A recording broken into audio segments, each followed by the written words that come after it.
Welcome to Cost Saver Conversations. I'm Angela, and I ask the practical questions so you can quickly understand what matters.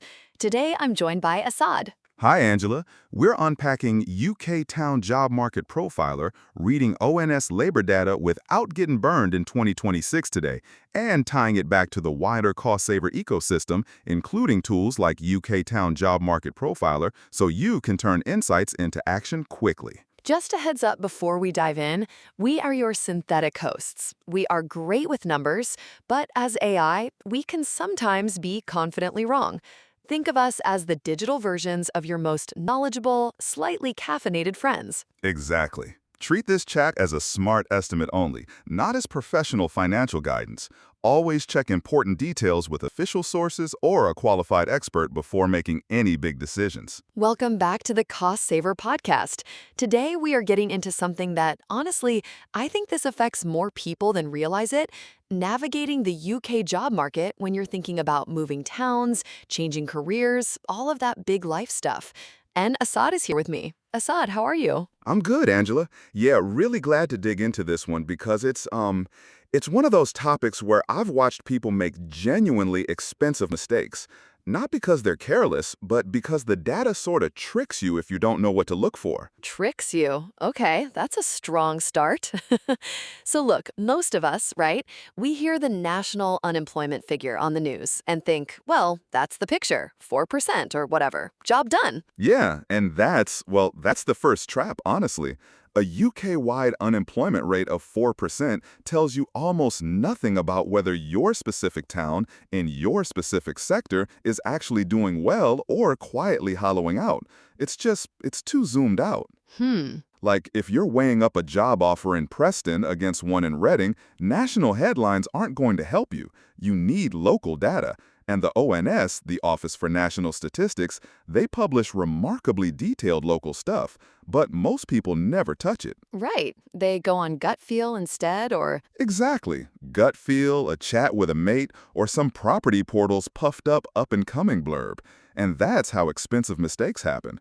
I mean, a bad relocation decision can easily cost you £3,000 to £8,000 in direct moving costs alone, before you even count the salary you leave on the table over the next 5 years. wait, 3 to 8,000 just in moving costs? Just in moving costs. Removals for a two-bed home, maybe 600 to 1,400 quid. Rental deposit and first month up front, often 2 to 3,500. Council tax overlap between addresses, 150 to 400. Breaking a broadband or phone contract, another 100 to 300. School uniforms, admin, settling in bits, 2 to 500. It adds up fast. That's a lot of money to burn if the job doesn't work out. And if you sold a property to move, stamp duty, estate agent fees, legal costs, you can't recover any of that. So getting the data right before you go, it's not just nice to have. It's kind of essential. Okay, so this profiler tool, what is it actually doing for you? So it pulls all this ONS data into one place, so you can compare towns on real metrics: employment rates, median pay, sector concentration, economic inactivity, vacancy density. And this is the key bit. It lets you look at trends, not just a single snapshot. Why does that matter? Because a town sitting at 4.2% unemployment that was 3.1% 2 years ago, that's a very different proposition to a town that was at 6% and is improving. Direction of travel matters as much as where you are right now. The source actually says always look at 3 years of trend data, which I think is spot on. Oh, that's a good rule of thumb.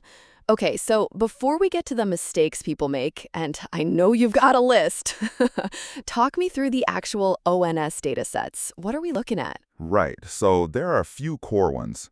Right, so the Labor Force Survey and the Annual Population Survey, these are your headline generators: unemployment rate, employment rate, economic inactivity. The Annual Population Survey is basically a bigger, boosted version that lets you break things down to local authority level. Okay. But here's the thing, and this trips people up: they're surveys.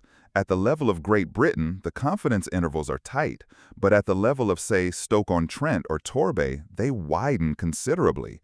You can have a margin of error of plus or minus 2 or 3 percentage points. That's enormous when you're trying to compare towns that only differ by, what, a point or two? Exactly. Does that make sense? Like, the numbers look precise, but they're actually quite fuzzy at that local level. Yeah, no, that makes total sense. So what else should we know about? Economic inactivity. This is the sleeper stat. The UK's inactivity rate for 16 to 64-year-olds sat around 22% through 2024, driven heavily by long-term sickness. And towns with high inactivity, their labor market can look tighter on paper than it really is. Because those people aren't being counted as unemployed. They've just dropped out. Right. Then you've got BRES, the Business Register and Employment Survey. This is gold. It tells you what people actually do in a place, counted by industry and workplace location, so you can see sector concentration. And that matters because, Because a town where 40% of employment is in a single sector, say public administration or hospitality, is fragile. One government reorganization or one bad tourist season and the whole local economy wobbles. Diversified economies weather shocks much better. fair enough. What about vacancies? So the profiler blends ONS vacancy indicators with live job board feeds. Vacancy density, open roles per 1,000 working-age residents, tells you how easy it might be to find work. But, and this is a big but, recruiters routinely post the same job under different headers to widen their funnel. A town showing 400 vacancies might really have 250 unique roles once you strip out duplicates. Ah, that's so annoying. I've definitely seen that one job hunting. Everyone has. Never take a single vacancy count as gospel. All right, so mistakes. You said you've watched sensible people make expensive decisions. Hit me with the big ones. Okay, number one, and this is huge. Confusing workplace and resident statistics. ONS publishes pay data two ways, by where people work and by where they live. In commuter towns, these numbers diverge wildly. Go on. So take somewhere like St. Albans. Residence-based median pay is high because loads of residents commute into London on premium salaries. But workplace-based median pay, what jobs in St. Albans itself actually pay, is materially lower. If you're moving there to work locally, the workplace figure is the one that matters. And if you get that wrong, You budget for a lifestyle you can't afford. There was actually a case study. Sarah, a marketing manager, she moved from Croydon to a home counties town in 2024, used the residence-based figures, saw $42,000 as the median, negotiated her new role expecting roughly that. The workplace figure was closer to $32,000. She took the job anyway and spent 18 months, $700 a month short of her expected budget. oh God, that's painful. 10 grand a year difference, basically. Yeah, she eventually switched to hybrid work in London, but that's 18 months of financial stress she didn't need. Okay, what's mistakes number 2? Treating unemployment as the whole story. We touched on this, but unemployment only counts people actively looking for work. It excludes the economically inactive, students, carers, long-term sick, people who've just given up. So a town can have quote-unquote low unemployment because half its potential workforce has dropped out entirely. So what should you actually look at? The employment rate, the percentage of 16 to 64-year-olds actually in work, that's a far more honest measure. And you kind of need to triangulate, look at unemployment, employment, and economic inactivity together. If unemployment is low, but employment is also low. That's a hollowed out market. Exactly, not a healthy one. What else? Ignoring sector fit. This one drives me slightly mad because, look, nationally, a growth sector might be adding jobs briskly, but locally, it might barely exist. UK tech employment is booming. Tech employment in most seaside towns, essentially unchanged. If you're a data analyst and the town has fewer than 50 people employed in information and communication, you're gonna struggle. Doesn't matter how glowing the national trends are. Right, so you have to check local BRES data for your actual occupation? Exactly. National sector growth means nothing if the sector isn't present in your target town. And then there's the, what did you call it, the travel to work area thing? Yeah, job markets don't respect council boundaries. Someone living in Wigan might reasonably work in Manchester, Warrington, Bolton, or Preston. If you judge a town's job market by its own borders alone, you underestimate opportunity in well-connected places and overestimate it in isolated ones. A market town with a fast train link to a major city has a completely different opportunity set to an equivalent-sized town on a poor road with no rail. That's actually quite obvious when you say it, but I bet loads of people don't think about it. They really don't. And then the last common mistake, assuming pay figures mean take-home pay. Median gross pay is before tax, national insurance, pension, student loan repayments, and it says nothing about hours. A town with high median weekly pay might just have longer average working weeks, not better hourly rates. So always check hourly rates alongside weekly and annual. And always translate gross into rough take-home before comparing to local rents and council tax. Otherwise, you're comparing apples to, I don't know, turnips. Turnips. Lovely. Okay, so beyond the moving costs we already talked about, what are the other hidden costs of getting this wrong? So there's wage suppression. Sometimes just have too many candidates for too few roles in specific sectors. Graphic designers in Brighton, teachers in parts of the Southeast. Oversupply pushes wages down and lengthens job searches. If your profiler shows a high concentration of your occupation but flat wage growth, that's a red flag. Because employers know they can pay less. Right, someone else will accept the offer. Then there's what I call commute creep. You move for a specific job, that job ends. The next role you find is 40 minutes further away. Suddenly you're spending $180 a month on fuel or $280 on a season ticket you never budgeted for. Over 3 years, that's a $6,000 to £10,000 hit you didn't plan for. That's brutal. And then the cheap town trap. Low rents look brilliant on paper, but cheap towns are often cheap because job density is low, wages are lower, career progression is slower.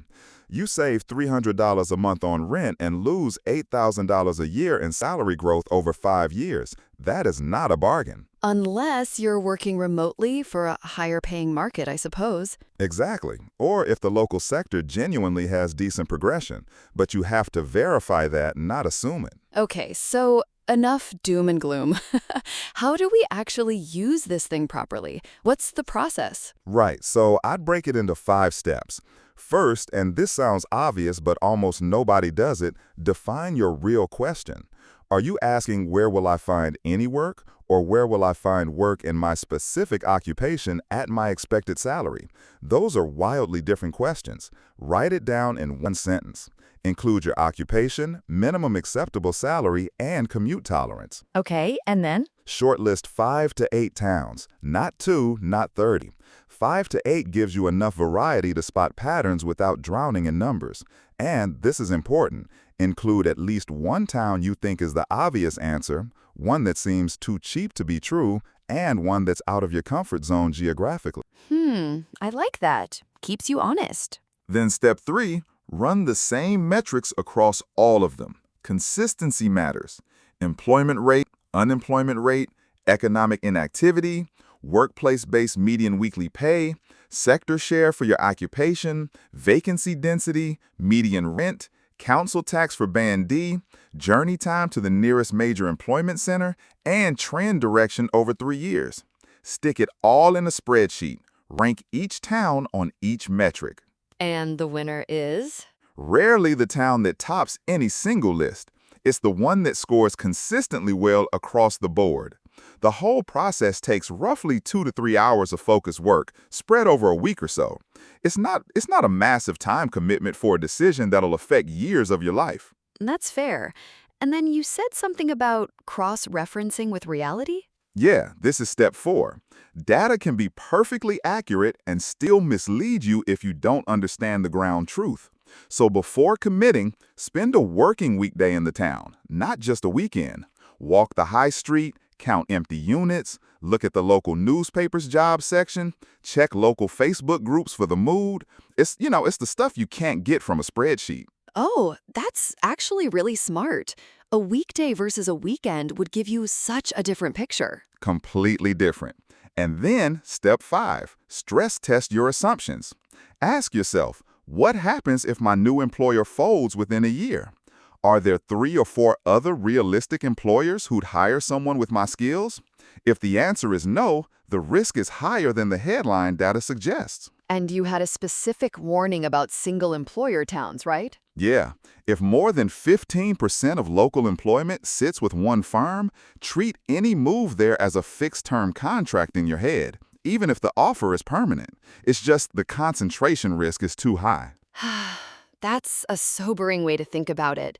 What about people who worry the ONS data might be stale by the time they look at it? So headline figures are refreshed monthly.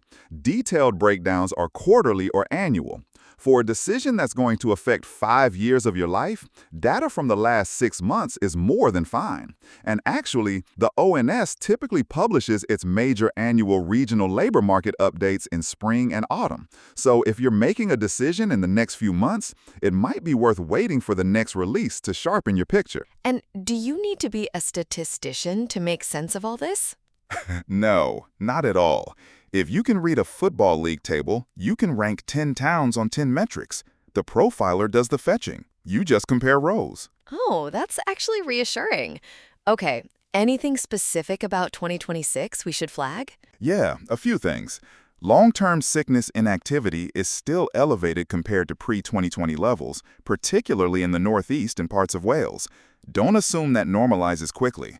Public sector employment has been squeezed in successive spending rounds, which disproportionately hits towns where councils, NHS trusts, or defense establishments are major employers. Check the recent trajectory, not just the current level. What about remote working? Has that changed the picture? It's plateaued but not reversed. Towns with good digital infrastructure and reasonable rail links continue to attract higher earners from urban markets. But here's the thing. That pushes up local house prices without necessarily lifting local wages, so it's a hidden squeeze for existing residents. You sort of get this two-tier thing happening. And green jobs? Everyone talks about green jobs. Growing, but from a really small base, and geographically concentrated. Don't assume a net zero narrative translates into local opportunity unless the specific projects are visible on the ground. It's a great long-term story, but right now, for most towns, it's not moving the needle yet. Fair enough. All right, Assad, let's land this. If someone's listening right now, weighing up a move or a career change, give them the quick version. Okay, so use local labor market data. It's incredibly powerful, but know that it's easy to misread. Use the profiler as a starting point, not a final answer. Look at multiple metrics, not just unemployment. Understand the difference between workplace and residence pay figures. Check sector concentration before assuming a national trend applies to your town. Shortlist 5 to 8 places, run consistent comparisons, cross-check with reality on the ground, actually visit on a weekday, and stress test your assumptions. What happens if that employer folds? The tool does the number crunching so you can focus on the judgment calls, which is where good decisions actually get made. Honestly, that could save people thousands. It really could. And a lot of heartache, too. Assad, thank you. That was brilliant. And to everyone listening, we'll link everything we mention in the show notes. See you next time. Quick side note, this guide connects with other cost-saver blogs, especially moving cities in the UK and the mistakes to avoid, UK train delay repay calculator guide, and checklist to verify before choosing a local service provider. Exactly, and reading those together helps you connect the dots across your household budget, not just this one topic in isolation. And if you want to apply this immediately, jump into tools like UK Town Job Market Profiler right after this episode. Primary sources used here include UK Town Job Market Profiler, ONS Data Dashboard, and ONS Labor Market Overview, so you can verify the data yourself and stay evidence-led. That wraps this cost-saver conversation with Angela and Assad. If this helped, share it with someone who could put these ideas to work this week. Your next step is simple. Try UK Town Job Market Profiler, then read Moving Cities in the UK and the Mistakes to Avoid, and use them together to take action today.